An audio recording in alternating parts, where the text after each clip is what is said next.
Bonjour et bienvenue dans cette nouvelle vidéo tutoriel que nous sommes en train de répondre à un abonné qui a, n'est-ce pas, exposé son problème. Celui de savoir, il a un interrupteur horaire et que cet interrupteur horaire demande à un courant maximal de 5 ampères. Ça veut dire qu'on ne peut pas connecter une charge de plus de 5 ampères dessus. Mais il voudrait commander au moins 15 ampoules avec, sachant que chaque ampoule demande en moyenne au moins 1 ampère. Maintenant, nous allons essayer de lui proposer un schéma de réalisation. Alors, sans toutefois tarder, nous allons chercher une source d'alimentation monophasée. Nous allons chercher un dispositif de protection réglable. On peut prendre par exemple le disjoncteur. Là, on va prendre le dispositif qui va permettre de s'ouvrir et de se fermer. On va prendre le contacteur.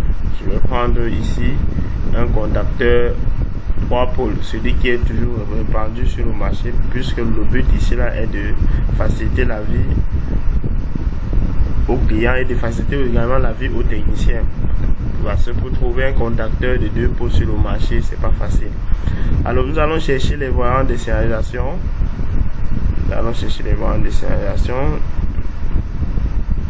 15 voyants, nous allons prendre par groupement de 3 voyants. On prend ça sur ceci, ça fait 6. Ça fait 6. Elle est même d'ailleurs très fiable. Utiliser sa possession des contacteurs et des blocs temporisés, il peut tout simplement s'en servir de ce schéma que nous sommes en train de proposer, d'alimenter comme ceci.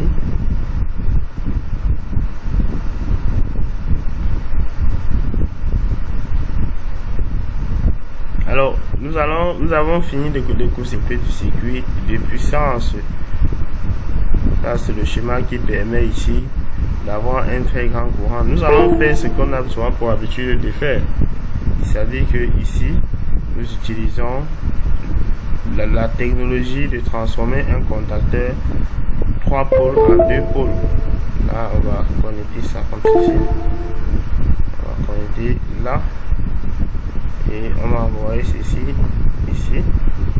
Et on va connecter ici à là.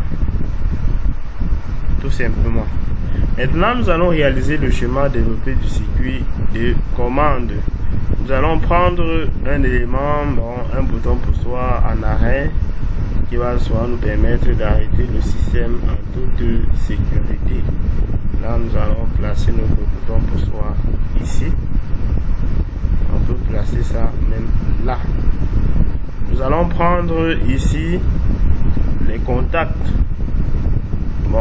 Nous allons prendre les contacts.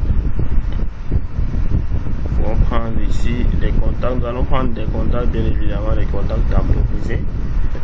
KA1 qui est le contacteur de ce contacteur auxiliaire. Le contact KA1 qui est le contact de ce contacteur auxiliaire. Nous avons également ici KA3 que nous avons changé la nomination de ce contacteur auxiliaire. Nous allons donc réaliser le schéma développé du circuit de commande. Connectons ici et on va venir bien évidemment là et je baisse rapidement ce contact ici. Je vais connecter comme ceci et je connecte là, puis je connecte ici. Je vais connecter également ici pour là. Je connecte là pour là et ici je vais relier maintenant tout l'ensemble au neutre d'alimentation. Là je relie ça ici et là on peut déjà remarquer que nous avons le schéma du circuit de puissance et le schéma du circuit de commande. On peut également ajouter les lampes ici. Tout va dépendre de l'intensité maximale que tout l'ensemble pourra demander. Si ça demande par exemple du 15 ampères, on peut placer un disjoncteur ici là de 20 ampères. Alors on va donc attribuer les temps de fonctionnement. Comme par exemple pour KA, nous allons travailler entre 5 secondes. On va supposer que les lampes vont s'allumer, dès que les lampes sont allumées, ça va attendre peut-être 10 secondes.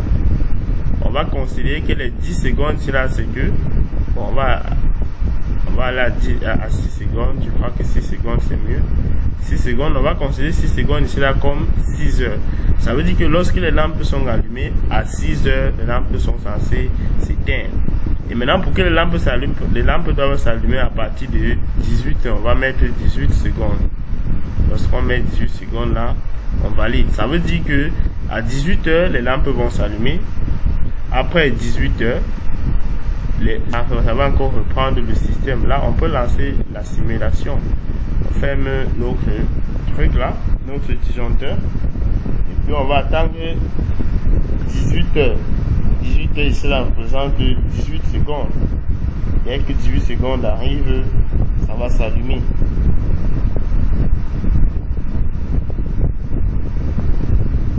Là, vous voyez, l'ensemble des lampes se sont allumées. Là, on va donc attendre 6 secondes. Là, il est 6 heures. Quand il est 6 heures, tout s'arrête. Et bien après, le système va encore recommencer. À 18 heures, ça va encore s'allumer. Et à 6 heures, ça va encore s'éteindre. Là, c'est de manière à ramasser le principe de fonctionnement d'un interrupteur horaire. Ici, réalisé à travers des contacteurs. C'est vrai qu'on a des contacteurs de puissance qui est KM1 et des contacteurs auxiliaires qu'on peut encore appeler contacteurs de commande, notamment KA3 et KA1. Il sera noté que les KA, ce ne sont que des nominations qu'on a données. Là, c'est de manière à ramasser ce petit principe de fonctionnement. On se retrouve à la prochaine fois pour une nouvelle vidéo.